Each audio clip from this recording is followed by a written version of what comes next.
C'est parti, donc les gars, aujourd'hui, théorie sur les armes antiques.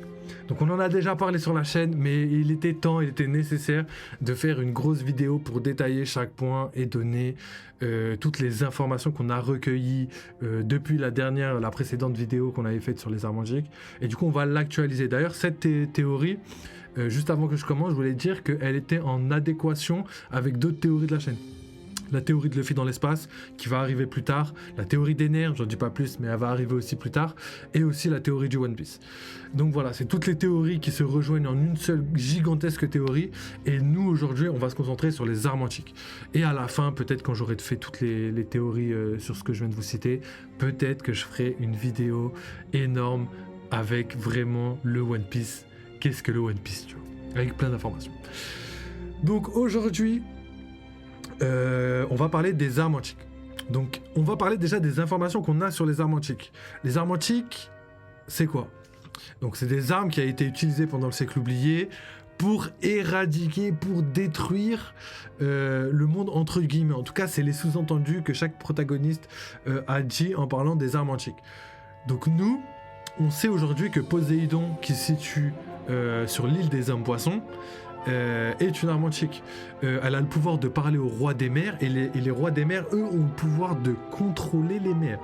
Donc qui dit contrôler les mers, dit courant marin, dit potentiellement tsunami, potentiellement maelstrom, donc les grosses tornades là qui sont dans l'eau là, et potentiellement catastrophe naturelle. Donc je pose ça là, ça va servir pour la suite. Donc ensuite, on se pose la question de qu'est-ce que les deux autres armes antiques, sachant qu'on n'a pas trop d'informations par rapport à ça. On a Pluton. Donc Pluton, on sait que Franky avait les plans de l'arme Pluton entre guillemets.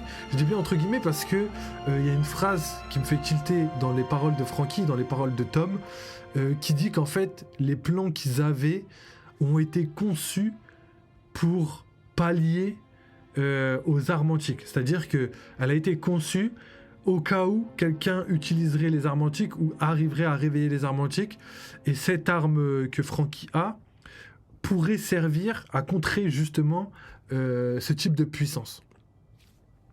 Donc on prend ça, on le met de côté et on va parler justement de Pluton.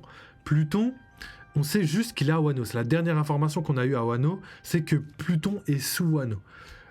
Sous Wano, faut garder ça aussi en tête parce que c'est quelque chose qui révèle beaucoup d'informations et en même temps pas beaucoup. Et nous, on va théoriser là-dessus. Donc, qu'est-ce que Pluton? Qu'est-ce que pourrait être Pluton? Donc maintenant, on va passer aux suppositions, maintenant qu'on a énuméré toutes les informations. Pluton, ça pourrait être, comme je l'ai plusieurs fois répété, une personne, tout comme Shirahoshi, qui aurait le contrôle sur une puissance colossales tels que les rois des mers qui ont la capacité d'influer sur la mer. Et justement, quand on parle de Pluton et quand on parle de la mécanique mise en place par Oda, on peut souligner que Shirahoshi, elle a la capacité de justement contrôler les rois des mers, mais aussi de leur parler, de discuter avec eux. Et ça, c'est une mécanique qu'on n'a jamais vue. Les seules personnes capables de faire ça sont Roger, on a vu Oden aussi. Oden n'était pas capable de leur parler, mais... Enfin, capable de leur parler entre guillemets, mais ils obéissaient pas entre guillemets, tel que Shirahoshi peut donner des ordres, etc. au roi des mers. Et il y a une personne, donc comme vous le savez, qui est capable de faire la même chose, qui est capable de parler à quelqu'un avec une force colossale, un monstre qui n'est pas un monstre marin, mais qui pourrait être un monstre terrestre. Et cette personne, vous le savez sûrement, c'est Momonosuke. Momonosuke pourrait être l'arme de Wano, et que Wano pourrait être le siège entre guillemets de Pluton. En tout cas, c'est ce qui a été révélé, ce qui a été avéré sur cet arc, pendant cet arc.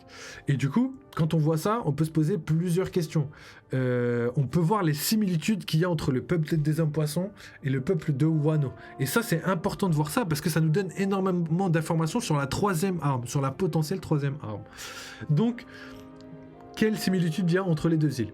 Donc, on a vu que l'île des hommes poissons n'était pas affiliée au gouvernement. En tout cas, c'était des ennemis naturels des gouvernements. Quand tu vois la manière dont les Tenryubito ont de parler, enfin la manière de parler qu'ils ont envers les hommes poissons, on comprend facilement que c'est pas une race qui porte dans leur cœur ou qu'ils ont envie de s'affilier. C'est que de vulgaires poissons.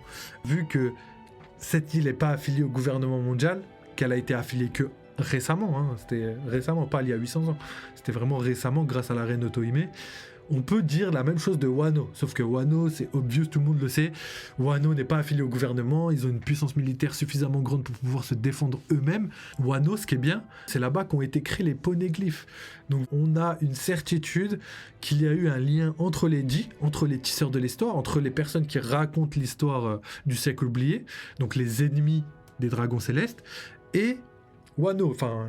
Ça, c'est quelque chose qu'on peut avérer aujourd'hui. Et on peut aussi voir également exactement la même chose sur l'île des hommes poissons. Parce qu'il y a deux choses. La première chose, c'est qu'il y avait à l'époque de Roger, il y avait un Red Poneglyph sur l'île des hommes poissons. Et ça, c'est lourd de ouf, parce que ça prouve que l'île des hommes poissons, elle aussi, elle a un intérêt, un grand intérêt avec les G. Ça veut dire que leurs histoires sont croisées, ça veut dire que il y a plein de choses qui prouvent, entre guillemets, qu'ils ont un lien étroit avec les G. Et ça fait deux armes antiques qui ont, en tout cas deux lieux, qui ont un lien étroit avec les G. Donc il doit y avoir un rapport entre les armes antiques et les G. Et là maintenant, le deuxième point qui confirme cet argument, c'est que Joy Boy avait une promesse avec la princesse Poséidon de l'époque. Et cette promesse doit ressembler à celle que Luffy a faite aujourd'hui à Shirahoshi, qui dit qu'il l'emmènera à la surface pour lui montrer la forêt. Et juste pour une petite révélation, parce que je pense que c'est intéressant de le dire maintenant, l'île des hommes poissons, tout le monde se pose la question de pourquoi Luffy va détruire l'île des hommes poissons, pourquoi il y a un navire géant qui s'appelle le Noah, pourquoi il y a tout ça là-bas, à quoi ça sert. Et en fait, c'est tout simple. C'est tout simple parce qu'aujourd'hui on a toutes les informations par rapport à ça. Le Noah, c'est un bateau qui a tiré son inspiration de l'arche de Noé. L'arche de Noé, elle sert à quoi? Pendant le déluge, sauver un être vivant de chaque sexe pour pouvoir les reproduire et sauver entre guillemets leur lignée. Et pour moi, c'est exactement la même chose. Le Noah va faire exactement la même chose pour les hommes poissons, mais d'une manière un peu différente. En fait, le Noah, il a été construit il y a 800 ans pour la promesse que Joy Boy avait faite à la princesse Poséidon de l'époque. Il devait lui avoir fait une promesse du genre je veux voir le soleil, je veux voir quelque chose à la surface, est-ce que tu pourras m'emmener et tout. Et il a fait construire le navire pour pouvoir l'emmener, mais malheureusement il n'a jamais pu réussir sa promesse. Et en fait, Joy Boy, il devait revenir pour accomplir sa promesse, il l'a pas fait, mais c'est Luffy qui va le faire du coup 800 ans après.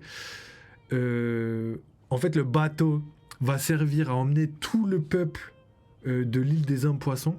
C'est pour ça qu'il devait jamais être détruit à la surface. Et du coup, c'est comme ça que Luffy va devoir détruire l'île des hommes poissons, parce que les hommes poissons, je pense qu'ils vont pas être prêts à quitter l'île. Ils vont être là en mode ouais, mais c'est notre île, j'ai pas envie de la quitter, moi je suis bien ici, blablabla, etc., etc. Mais comme on sait que Red Line est destinée à être détruite, on le sait grâce à Laboon qui se tape la tête contre Red Line à chaque fois, on le sait aussi parce que All Blue doit être l'intersection de tous les océans du monde, et il faut donc qu'il y ait les 4 océans, mais aussi Grand Line. Donc il y a énormément de chances pour que Reverse Mountain et aussi le siège de Marijoa soit détruite. Et puis pour une image de fin de manga, ce serait magnifique, l'explosion, la destruction complète de Marijoa, la terre des Tenryubito, tout soit détruit, ce serait quand même vraiment stylé. Donc quand on sait ça, on se dit, on comprend pourquoi Luffy, en tout cas Joy Boy, a donné sa mission à Luffy de faire monter les hommes poissons à la surface.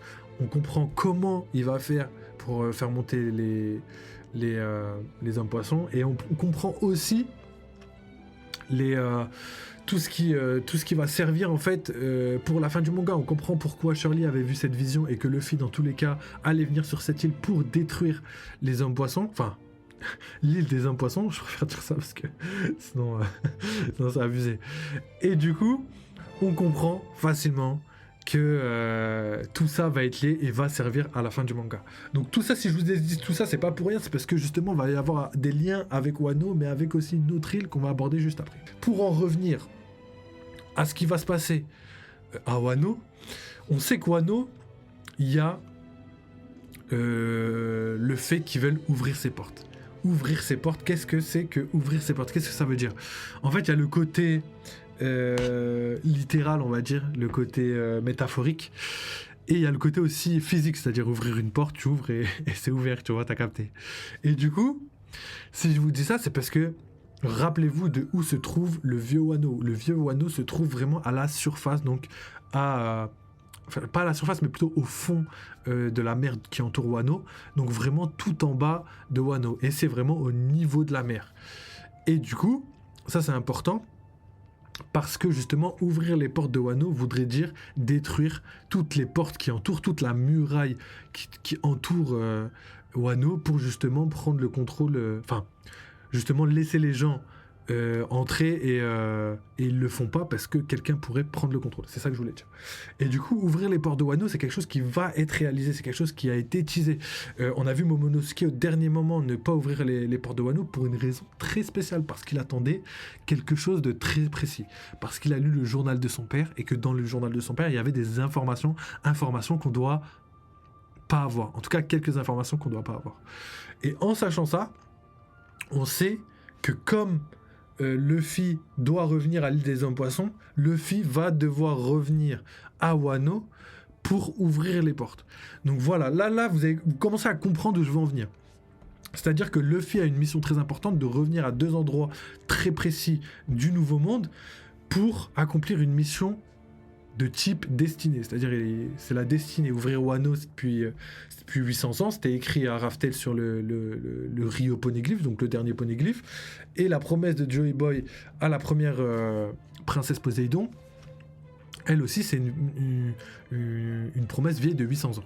Une fois qu'on a dit tout ça, on va parler de la dernière arme antique. Et après, je vous montrerai tous les parallèles qu'il y a entre chaque île et aussi l'intérêt géographique dans l'univers de One Piece. Donc, dernière île, où pourrait se trouver la dernière arme antique. Donc, il y a eu beaucoup de personnes qui ont teasé. Certains ont parlé de Nami. Nami qui était capable de ressentir la météo, pourrait être une arme antique. C'est pas mon avis, parce que je trouve que ce serait dommage qu'une telle puissance, depuis le début, se trouve dans l'équipage, et qu'ils ont frôlé tellement de fois la mort, et que son fruit ne s'est pas éveillé, alors que Shirahoshi, quand elle était enfant, elle avait que 6 ans, je crois, 6 ou 8 ans, elle a réussi à éveiller quand elle était acculée, entre guillemets. Ce que Nami a été plusieurs fois, on l'a vu à Kokoyashi, on l'a vu même beaucoup plus tard dans l'aventure. Le fait qu'elle n'ait pas éveillé ses pouvoirs aurait été hyper dommage. Pouvoir de type attaque, je veux dire. Parce qu'en vrai, prédire la météo, c'est bien, mais quand on parle d'arme antique, il y a le mot arme dedans. Donc voilà pourquoi je pense pas que ce soit Nami. Ensuite, il y a Vivi. Vivi, qui elle aussi est une princesse, pourrait être une arme antique, parce que à Alabasta, il y a un moment où elle était là, il y avait tout le monde sur la grande place, elle disait arrêtez de vous battre, et elle n'arrivait pas, et le seul truc qui a fait en sorte qu'elle puisse arrêter de se battre, c'est le fait qu'il pleuve. Et certaines personnes ont dit qu'elle contrôle la météo, elle peut faire pleuvoir, etc., etc. Donc là, c'est un peu le même cheminement que Nami. Je trouve que ce serait hyper dommage de savoir que c'est une arme antique, alors que je trouve que, je sais pas, je trouve que c'est pas hyper bien construit. Ça pourrait être une bonne construction, mais en fait, la manière dont Oda a construit les choses, j'ai l'impression que là, ça aurait été pas le même cheminement. Mais peut-être que c'est ça, et qu'en fait, c'était juste une feinte pour éviter qu'on trouve trop facilement. Tu vois, c'est aussi possible. Donc ça, après il y a Im-sama aussi, mais comme je l'ai expliqué plus tôt, les peuples en rapport avec les armes antiques sont en rapport avec les Ji. Et Im-sama, elle est tout sauf en rapport avec les Ji. À part si Im-sama, en fait, c'est Lily, donc la première princesse de Alabasta, et qu'au final... Enfin, vous avez compris. Il y a des possibilités si tout s'embrique correctement, mais là, ça fait trop de théories ensemble qu'il faut qu'ils se valident pour pouvoir penser avoir raison. Et ça... Pour l'instant, avec les informations que j'ai, je préfère pas le privilégier, même si c'est pas du tout impossible. Donc maintenant, je vais vous donner ma théorie sur le fait de qui pourrait être la dernière arme antique. Pour moi, si on prend les 2 dernières constructions, donc Wano et l'île des hommes poissons, une île qui n'a pas été en rapport avec le gouvernement mondial, une île qui a un rapport étroit avec les djinns, on prend le même cheminement de construction. Quelle île encore est capable de faire ça? Il y en a pas mal, mais il y en a une qui sort du lot et qui a été teasée dès le début de l'aventure, c'est-à-dire je crois à l'épisode entre 60 et 90, on avait déjà cette information. Une île qui a été vraiment depuis le début de l'histoire. Cette île, bon ça allait, ça y est, c'est fini le petit suspense, je vous le dis. Pour moi, la dernière île où pourrait se trouver la dernière arme antique, c'est Elbaf. En fait, elle a été teasée depuis le début de l'histoire. Quand on prend aussi les informations qu'on a dans la vie réelle par rapport à Oda, on sait que Oda avait, en construisant son manga, avait déjà construit la fin, et depuis la fin de son manga, a tissé tous les liens, tous les arcs, etc. pour avoir une cohérence complète. C'est comme ça qu'il arrive à faire des foreshadowing de malade, et en même temps à être ultra cohérent sur une période de 26 ans. Et bientôt beaucoup plus, je l'espère, je le souhaite. Et quand on voit ça, je me dis, Elbaf, ça pourrait être une terre parfaite. Pourquoi? Parce que ça remplit le côté lien avec les djinns. Donc on sait que Elbaf a un lien étroit avec les djinns parce qu'on a déjà entendu Mother Caramel parler du dieu soleil. Et là, récemment dans les scans, on a entendu parler... on a eu une révélation par rapport à Joy Boy. J'en dirai pas plus pour éviter de spoiler ceux qui n'ont pas vu, mais on a eu une révélation par rapport à Joy Boy et Nika, et du coup ça confirme totalement le fait que les géants avaient un lien étroit avec les djinns. Et ça c'est lourd. Ça c'est lourd. Ensuite, quand on a pris ça en compte, on peut se dire que Elbaf est la terre natale, on va dire, d'une des armes antiques. Mais maintenant, il faut trouver comment ça pourrait se passer, comment ça pourrait être, etc. etc. Donc, Elbaf, malgré le lien qu'ils ont avec les djinns, ils ont quand même une autre mission. C'est le fait de ne pas être affilié, enfin pas une mission, mais vous avez capté, ils ont un autre argument qui fait que la théorie est plausible, c'est qu'ils ne sont pas du tout alliés avec le gouvernement mondial. C'est-à-dire que vu que le gouvernement mondial sont un peu les ennemis des djinns, en tout cas ça a été teasé comme ça, on peut voir qu'avec la construction, c'est-à-dire Wano et l'île des hommes poissons, que Elbaf remplit aussi ses caractéristiques parfaites. Elle n'est pas affiliée à cause de quoi? À cause de leur puissance colossale. Et les 3 îles ont quand même le côté puissance mis en avant vraiment énormément. On sait que les hommes poissons naturellement, ils ont une capacité à résister, ils peuvent respirer sous l'eau et dans l'air, et ils sont hyper puissants, tu vois. Ne serait-ce que Jinbei, vous avez un bon exemple. Ensuite, quand on voit les samouraïs sont ultra puissants. Ils ont une capacité à découper le feu, ils ont une capacité à manier le sabre comme personne, et on peut aussi utiliser Ryuma, qui était le plus grand sabreur du monde et sûrement l'homme le plus puissant du monde à son époque. Et c'est une île aussi qui est crainte du gouvernement mondial. Et Elbaf, c'est exactement la même chose. Mythologie viking, juste ça déjà, là c'est la culture de la force, la culture de la puissance, la culture du plus fort. Et ça rentre en adéquation avec les 2 autres îles. Et c'est ça qui est ouf. C'est ça qui est ouf et qu'il faut prendre en compte. Donc une fois qu'on réfléchit à tout ça, on se dit, ok, on a entre guillemets potentiellement la localisation de la dernière arme antique. Potentiellement. Mais qu'est-ce qui pourrait valider encore plus cette théorie? Eh ben, il y a des informations. Comme par exemple l'interro-géographique, ce que je vous ai dit tout à l'heure, pardon. L'interro-géographique, c'est la manière dont Luffy va voyager et la manière aussi dont il va accomplir sa dernière mission, c'est-à-dire vraiment la dernière mission, ça va être de détruire le gouvernement mondial pour libérer le monde, tel le dieu du libérateur Nika. Et du coup, pour faire ça, il faut d'abord que Luffy aille à Raftel. Je sais qu'il y a des gens qui pensent que Raftel, ça va être vraiment le dernier endroit de la fin du manga, mais personnellement, c'est pas mon avis parce que le siècle oublié, la réponse du siècle oublié, de savoir ce qui s'est passé, etc., se trouve à Raftel. C'est-à-dire qu'on peut pas partir en guerre contre les Tenryubito. En tout cas, Luffy, vous connaissez Luffy, il est bête et tout, il a pas que ça à faire, tu vois. Les guerres, tout ça, ça l'intéresse pas. Lui, ce qu'il veut, c'est libérer, aider ses proches, aider ses amis. C'est tout. Si le gouvernement mondial lui fait rien, lui il va rien faire contre le gouvernement mondial. C'est comme ça que Luffy marche. Et en fait, pour que ça marche, il faudrait que Luffy aille à Raftel pour apprendre le siècle oublié, ses racines, etc. Et plus tard, accomplir sa mission de sauver le monde, tu vois. Et je pense que Robin va l'aider à prendre cette décision, mais aussi Barbe Noire. Je pense que Barbe Noire va avoir son rôle, il va faire quelque chose. En plus, grâce aux dernières informations qu'on a, Barbe Noire va très clairement avoir un gros enjeu en rapport avec les armes antiques, et je pense que vous le savez très bien. Donc ça, c'est un des arguments qui va dans le sens de ma théorie. Et ensuite, je vais enchaîner avec un fait très précis. C'est que justement, si Luffy va à Raftel et que son prochain arrêt, on va dire, ou son prochain objectif est à Marijois, ça veut dire qu'il va devoir faire demi-tour.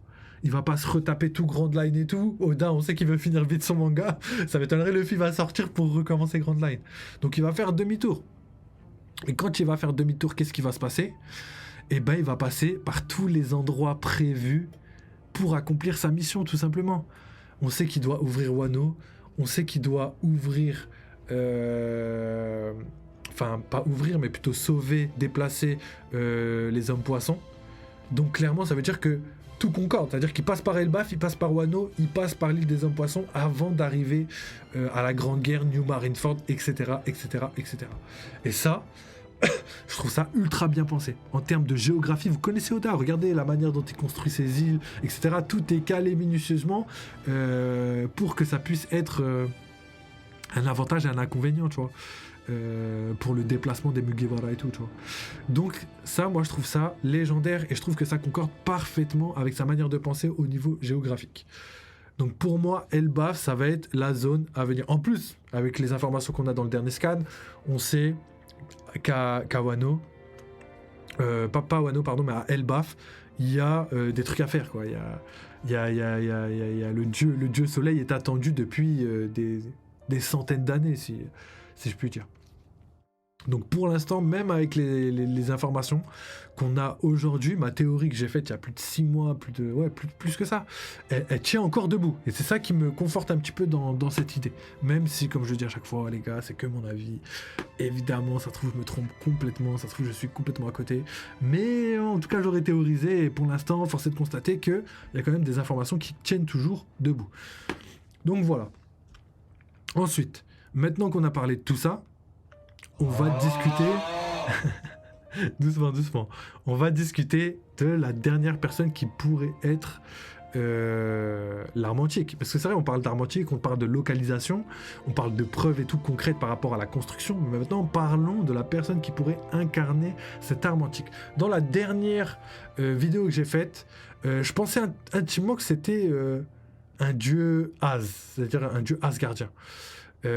Parce que on a compris qu'il y avait l'existence de châteaux, mais aussi l'existence de Loki. Donc c'est-à-dire que Loki fait partie des personnes de la mythologie nordique présentes dans le manga. Donc déjà, ça veut dire qu'il y a des inspirations, il y a énormément de choses. Et justement, quand on prend ça en compte, moi, mon but, c'était de me dire Loki, ça doit être une personne malicieuse, une personne malfaisante, et ça doit être l'ennemi en question. Mais en fait, j'ai complètement changé d'avis pour une raison très simple. Quand on regarde la mythologie nordique, c'est-à-dire l'histoire de la mythologie nordique dans notre monde, IRL, on voit qu'en fait Loki, c'est un dieu qui a été élevé par Oda, mais qui va se retourner contre son camp. Donc pour moi, c'est de là que vient son côté un peu malicieux. Même s'il n'est pas vraiment malicieux, je pense que c'est plutôt la vision des dieux qui l'ont décidé de l'appeler comme ça. Et Loki, qu'est-ce que c'est ? Loki, qui c'est ? Loki, c'est le fils de Odin, mais c'est le fils adoptif d'Odin, mais c'est le fils d'un géant. Et en fait, les géants, on l'a vu, c'est nos alliés. C'est-à-dire que si c'est quelqu'un qui a été recueilli au château et que c'est le fils d'un géant, et en plus, il est géant dans les scans, donc tout concorde. C'est-à-dire que les géants sont nos alliés. Loki est désigné comme quelqu'un de malfaisant, comme Kuma. Kuma, on a dit que c'était c'est pas un régicide, mais c'était une personne malfaisante, quoi. C'était quelqu'un de mal vu. Et du coup, quand on voit ça, les gars, on se dit, franchement... On se dit pas franchement c'est ça, on se dit franchement il y a vraiment une cohérence entre le côté géant et le côté Loki. Et moi je vois bien un traître. On a eu un traître à Wano, on a eu un traître avec Ed. Oda adore ce type de mise en place, ce type d'interrogation, tu vois. Le fait de susciter l'intérêt, de tous ensemble essayer de démasquer la personne qui trahit. Et je pense qu'il va remettre ça sur le tapis et que cette personne-là va être Loki. Mais bon, là, du coup, ça va être un peu plus facile que dans les 2 autres arcs. Mais il y aura sûrement un allié qui va trahir. Donc, il y aura quand même ce côté interrogation, etc. Donc, du coup, vu qu'on a Loki qui pourrait être allié qui est déjà sûrement allié des géants et qui pourrait être allié au Mugiwara, je pense sincèrement que Loki a toutes ses chances pour être le protagoniste possédant les pouvoirs de l'arme antique Uranus. Mais c'est pas tout. C'est pas tout, parce que là, on a parlé de la personne qui pourrait être l'arme antique, mais après, on va parler des pouvoirs de l'arme antique, parce que là aussi, il y a énormément de choses à dire. Ensuite, juste avant de quitter la personne, Loki pour moi c'est la personne qui est le plus dispositionnée. Mais il y a potentiellement Odin, parce qu'on n'a aucune information. Loki, on sait qu'il est dans le manga, mais on n'a aucune information sur Odin, les dieux As. Peut-être qu'il y a des nains, peut-être qu'il y a des elfes, peut-être, tu vois, comme dans la mythologie viking, on ne sait pas jusqu'où Odin s'est inspiré. Ce qui pourrait être pas mal, c'est que Yggdrasil, donc l'arbre-monde dans la mythologie nordique, on sait qu'il est présent, entre guillemets, sur l'île en question. Donc, est-ce que cet arbre pourrait abriter beaucoup de peuples différents? On sait qu'il est gigantesque quand on voit la taille de l'île et la taille de l'arbre. Le tronc d'arbre est vraiment colossal. Donc, imaginez jusqu'où il s'étend. Donc ça, déjà, ça pourrait me faire dire que il y a des possibilités pour qu'il y ait d'autres mondes dans l'arbre, des étages, et que le dernier étage le plus haut, ce soit Asgard avec les Asgardiens, qui est des elfes, des nains, des géants, etc., etc. Donc voilà, ça c'est ma théorie sur la personne qui pourrait être la dernière âme antique Uranus. もともとないではないか。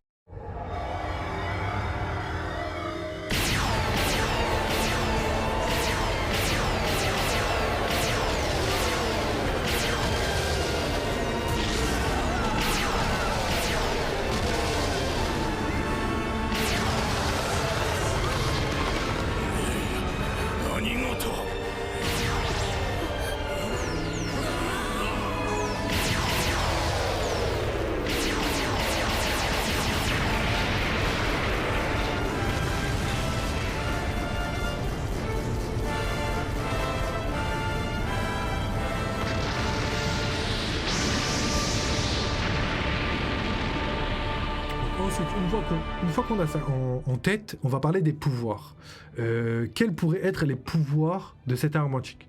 Donc pour espérer comprendre et voir, j'ai 2 arguments, 2 théories. Première théorie, c'est plutôt une analyse, c'est qu'on va regarder le pouvoir des armes antiques qu'on a actuellement. Donc actuellement, on a quoi? On a Shirahoshi. Shirahoshi, elle est capable de contrôler les rois des mers, de leur donner des ordres, et les rois des mers, eux, gouvernent les océans. Et quand on dit gouverne les océans, potentiellement, tsunami, catastrophe naturelle d'ailleurs qui a frappé le Japon, et potentiellement des maelstroms, etc. Donc, catastrophe naturelle. Donc, puissance colossale. Un tsunami, ça peut ravager une ville entière. Donc, on l'a vu avec Mother Flame, qui a détruit un pays en une attaque. Un tsunami, ça peut faire exactement la même chose, voire bien pire. Donc on prend ça, on le met de côté. Donc maintenant, Pluton. Pluton, quelle pourrait être la puissance de Pluton? Donc on a supposé que c'était Momonosuke et que le contrôle, la mécanique de contrôler quelqu'un, donc Zunesha, c'est la même mécanique que Shirahoshi contrôle les rois des mers. Donc est-ce que Pluton pourrait contrôler Zunesha et lui donner des ordres de faire, je sais pas moi, quelque chose de vraiment destructeur? Et moi, je pense que oui. Et là, par contre, ça, pour moi, ça aurait un énorme lien de faire de Pluton une arme, une catastrophe naturelle, provoquer des catastrophes naturelles, mais de type terrestre. Pourquoi terrestre? parce que on a déjà une arme entre guillemets aquatique. Et cette arme aquatique, entre guillemets, tsunami, a frappé le Japon. Et pour moi, il y a d'autres catastrophes naturelles qui ont frappé le Japon assez souvent, c'est les tremblements de terre. Et les tremblements de terre peuvent générer des éruptions volcaniques. Donc tout ça, je pense que c'est quelque chose qui pourrait être ultra destructeur pour le monde. En plus de ça, n'oubliez pas que le Japon est né dans une éruption volcanique. Le Japon a été créé grâce à une éruption volcanique. Et du coup, pour moi, Oda, le fait de mettre cette puissance, enfin plutôt une arme antique de cette puissance dans son manga, fait aussi un clin d'œil à son pays natal, mais aussi à la force destructrice d'une arme antique. D'ailleurs, Pluton pourrait aussi créer des îles, comme je l'ai dit juste avant. Et quand on voit la géographie du monde de One Piece, on voit qu'il y a Redline. C'est ça le délire. C'est qu'on voit qu'il y a Redline et qu'on dirait que la géographie, elle est vraiment illogique.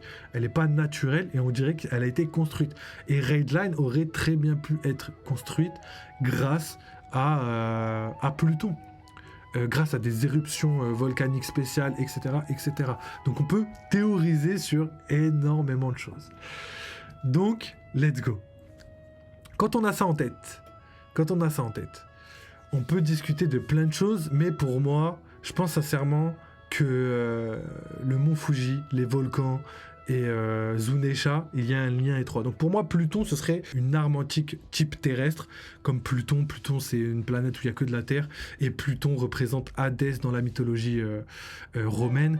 Donc Pluton, c'est tout ce qui est lave, tout ce qui est feu, tout ce qui est enfer, Tartare, etc. Tartare, c'est grec, mais vous connaissez les similitudes entre mythologie romaine et mythologie grecque.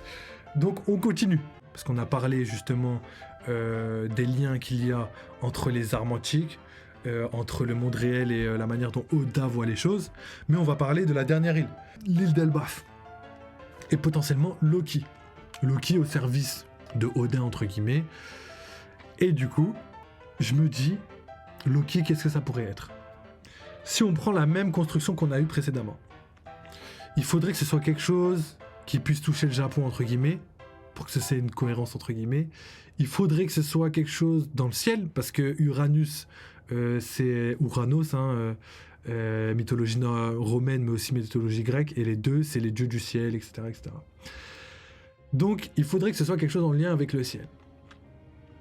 Et Uranus, pour trouver quelque chose en lien avec le ciel, clairement, il faudrait aussi que ça prenne en considération la mécanique précédente. C'est-à-dire le fait que, en fait, c'est un homme qui est capable de contrôler des bêtes mythiques, et ces bêtes mythiques sont capables d'influer sur l'environnement. Et quand on prend ça, on se dit, est-ce que Loki serait pas capable de contrôler des bêtes, et pas n'importe quel type de bête? Il y a une bête que j'ai en tête, une bête mythique que tout le monde connaît et qui n'a pas été assez exploitée dans le manga. C'est, je vous le dis direct, c'est les dragons. Pourquoi les dragons? Parce que, rappelez-vous de certaines choses. Vegapunk a créé des dragons artificiellement. Et pour créer quelque chose artificiellement, il faut avoir de l'ADN, en tout cas, entre guillemets. Et où Vegapunk a fait ses recherches? Où a-t-il étudié pendant très longtemps? À Elbaf. Donc pour moi, il y aurait un lien entre les deux. Et les dragons, il n'y a pas que ça, je vous montrerai une petite image tout à l'heure. Les dragons pourraient aussi voler, entre guillemets, mais contrôler les cieux. C'est-à-dire avec des bourrasques d'air, créer des ouragans. Et ouragan, comme vous pouvez le supposer, comme je l'ai dit plus tôt, cet ouragan, c'est vraiment les catastrophes naturelles qui frappent le Japon très souvent, des typhons. Le Japon, on en a beaucoup, c'est une île, de toute façon les personnes sur les îles vous le diront. Normalement, Gapadre devrait être d'accord avec moi pour le coup. Les typhons frappent beaucoup les îles. On a aussi les tremblements de terre pour le Japon, et on a pour terminer les tsunamis, ce qui a été énormément destructeur, ce qui a choqué un petit peu la population japonaise. Donc pour moi, tout concorde. tout concorde, vraiment tout concorde. Franchement, moi je trouve que c'est hyper bien construit, hyper minutieux, qu'il y ait des liens étroits entre sa vie réelle, entre ce qu'il a vécu. D'ailleurs, il en a vécu, hein, parce que j'ai regardé chronologiquement des tsunamis, tout le monde se rappelle celui des années, j'ai envie de dire 2008, mais j'en suis pas sûr. Des typhons, ça, il y en a beaucoup, et des tremblements de terre, il y en a eu très récemment. D'ailleurs, le Japon est un des pays les plus développés au niveau des infrastructures antisismiques. Voilà, petite info que je vous lâche là les gars. Et oh, la tête d'homme, après cette vidéo, vous serez beaucoup plus intelligent. Je viens de débiter, que ce soit en termes d'histoire, ou en termes d'architecture, ou même en termes de culture générale. Là, j'ai débité. Donc, juste pour terminer, on peut imaginer que Loki puisse contrôler des dragons, que ces dragons sont des bêtes mythologiques qui pourraient contrôler les cieux. Et là, on aurait quoi ? On aurait donc Uranus, nom d'un dieu du ciel, qui contrôle une espèce d'armée aérienne et qui contrôle le temps. Uranus qui ressemble étroitement à Mother Flame. Pour moi, créer des éclairs gigantesques, des ouragans, on sait que dans les ouragans il y a beaucoup d'éclairs à cause du réchauffement et tout. C'est pas rare de voir des tempêtes type éclairs et tout dans les ouragans. Ensuite, au niveau de Pluton pourrait être des tremblements de terre. Peut-être que Zunesha pourrait frapper certaines failles sismiques pour pouvoir créer des volcans carrément, ou peut-être tout simplement juste faire des tremblements de terre. Déjà c'est quand même colossal, et en plus de ça, ça me fait penser qu'il y a un rapport entre les fruits du démon et les armes antiques, et je vous expliquerai pourquoi. Ensuite, la dernière antique, donc Poséidon qui serait capable de créer des tsunamis, contrôler les mers, monter, baisser le niveau des mers. Donc ça, vous le savez. Donc maintenant, le rapport avec les fruits du démon. Rappelez-vous, quel est j'allais le dire en plus. Quel est le fruit du démon le plus puissant ? Quel est le paramécia le plus puissant ? Le paramécia le plus puissant, c'est le Gura no Mi de Barbe Blanche, de anciennement Barbe Blanche et actuellement Barbe Noire. Et le Gura a le pouvoir de détruire le monde, et comme de par hasard, ce pouvoir, c'est le pouvoir du tremblement. Donc voilà, vous connaissez les liens, vous voyez à quel point, là, en termes de puissance, dans One Piece, tout ce qui est tremblement de terre est vraiment au-dessus, est vraiment considéré comme quelque chose de puissant. Ensuite, le pouvoir de la mer de Poséidon, c'est naturellement un des trucs les plus cheatés du manga, parce que tous les fruits du démon créent la mer. Donc là, deuxième arme qui corrobore ce que je dis. Et Uranus, je sais pas, moi je vois bien Dragon, on sait qu'il y a un lien étroit avec le vent. Je vois bien Dragon avoir un des fruits mythiques Zoan mythiques les plus puissants du manga. Et pour moi, ce serait le dieu du vent, entre guillemets, tu vois. Donc voilà, c'est que des théories évidemment, mais vous avez vu. Donc pour résumer les gars, pour moi, il y a 3 armes antiques. Il y a Poséidon, qui est Shirahoshi, capable de créer des tsunamis via les rois des mers. Ensuite, on a Momonosuke, potentiellement Pluton, capable de créer des tremblements grâce à Zunesha. Et on a Loki, qui est la dernière arme antique pour moi, capable de contrôler les dragons, qui eux-mêmes pourraient contrôler des ouragans, les cieux, tout simplement la météo, et qu'au final, ces 3 puissances, ces 3 pouvoirs sont quelque chose de ultra destructeur, c'est-à-dire que c'est des catastrophes naturelles capables de détruire le monde. Et c'est typiquement ce qu'on a besoin dans One Piece pour la fin du manga. Comment la Terre s'est façonnée de cette manière. Et quand on voit tout ça, on se dit franchement, je pense qu'il y a des informations qui pourraient être malheureusement invalidées, et que ça invaliderait toute la théorie, effectivement. Mais pour l'instant, je suis convaincu qu'il y ait une chance pour que cette vidéo et cette théorie puissent se valider. Donc voilà. Maintenant, je vais vous passer la dernière image, et on en terminera là sur cette théorie, parce qu'en fait, cette image elle parle et elle définit un petit peu tout ce que je viens de vous dire. Mais vraiment, toutes les informations que je vais vous donner va être retranscrite dans 2 images. Et les 2 images, c'est des secrets où il y a beaucoup de personnes qui ont essayé de trouver la réponse, mais pour l'instant, on n'a aucune réponse, je dirais pas satisfaisante, mais aucune réponse réelle et où il n'y a pas d'objection, tu vois. Première image, on voit le logo de One Piece, donc dans le titre, vous l'avez déjà vu les gars, si vous l'avez pas vu, c'est que les gars, faut y aller, tu vois. Donc première image, on a quoi ? On a Luffy, mais Luffy il est un peu bizarre. Il ressemble un peu à une clé et en même temps il ressemble un peu à par exemple là une queue de poisson, etc., etc. Et pour moi, comme c'est écrit ici, ça représente le monde de One Piece, mais pas que. Ça représente aussi les armes antiques. Et en haut, pour moi, ça représente l'espace. Et je vous dirai tout ça pourquoi. Donc Poséidon, on voit qu'en bas ça ressemble à une queue de poisson, et pour moi ça pourrait être ça. Clairement, là il n'y a pas trop de trucs. Franchement, ça ressemble. Ensuite, on a Pluton et on a le triangle. Pluton. Le triangle, pour moi, pourrait représenter le triangle de Florian. Parce que dans le triangle de Florian, il y a des bêtes gigantesques et on ne sait pas d'où ça sort. Donc, est-ce que Momonosuke est capable uniquement de contrôler Zuneisha ou est-ce qu'il est capable de contrôler énormément de choses ? Je sais pas, les gars, mais il y a des chances que s'il y a d'autres animaux gigantesques tels que Zuneisha, qu'ils soient quelque part contrôlés par Momonosuke. Vous avez capté, vous voyez où je veux en venir. En plus de ça, ce serait marrant parce que Zuneisha était puni à marcher sans s'arrêter, mais les autres pourraient très bien être punis à rester dans le noir, à jamais voir la lumière du soleil. Du coup, ça pourrait être cohérent. Ensuite, ici, on a Uranus, donc la forme d'Uranus, et Uranus représenterait le ciel, etc.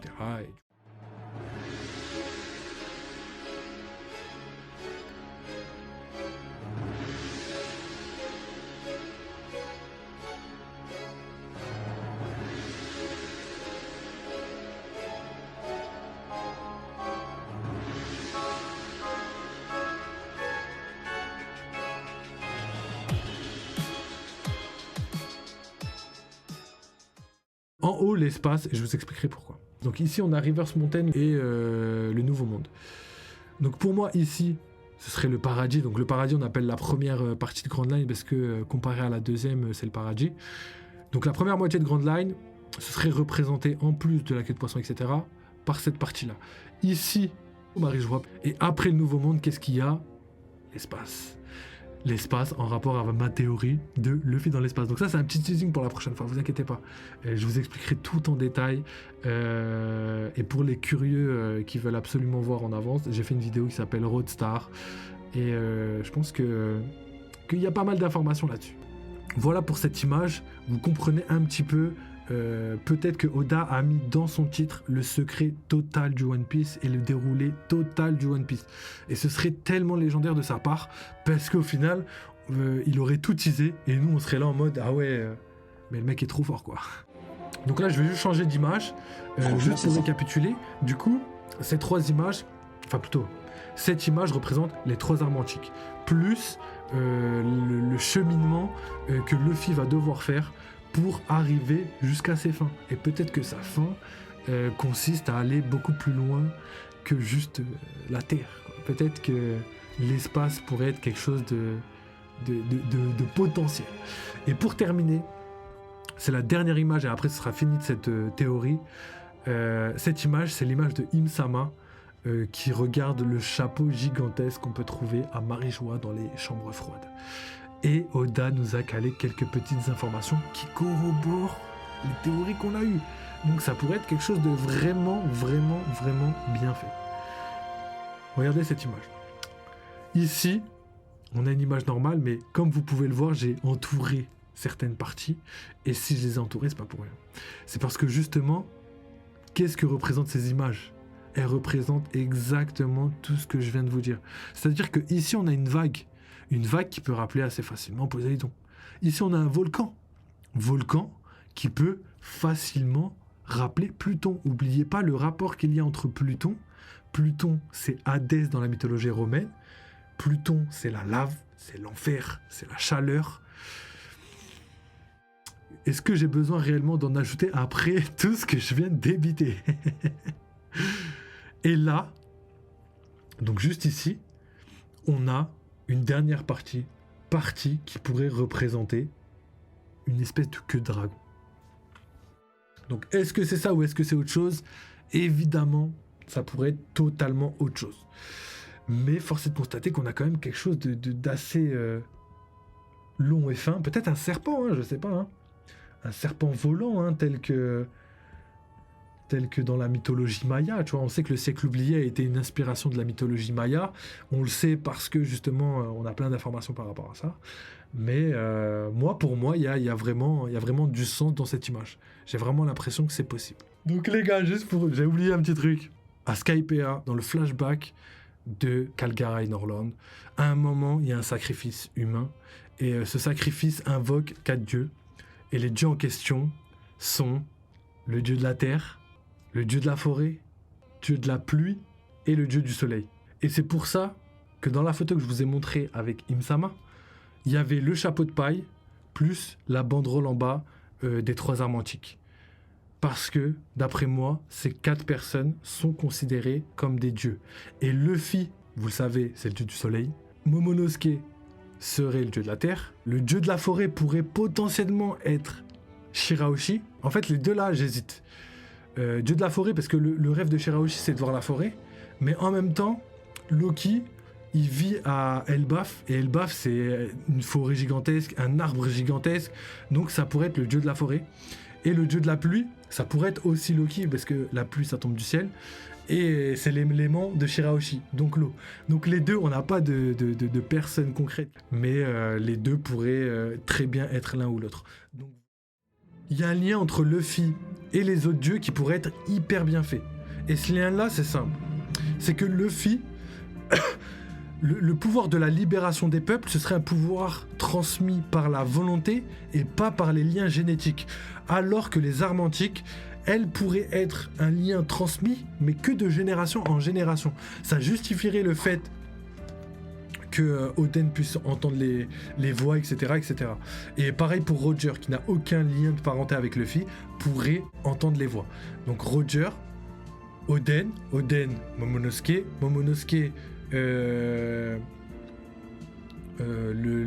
Luffy et Shirahoshi. Donc à voir pour les autres si c'est possible ou non. Mais moi, ça ne m'étonnerait pas. Donc voilà pour les 4 dieux révélés dans la mythologie de One Piece.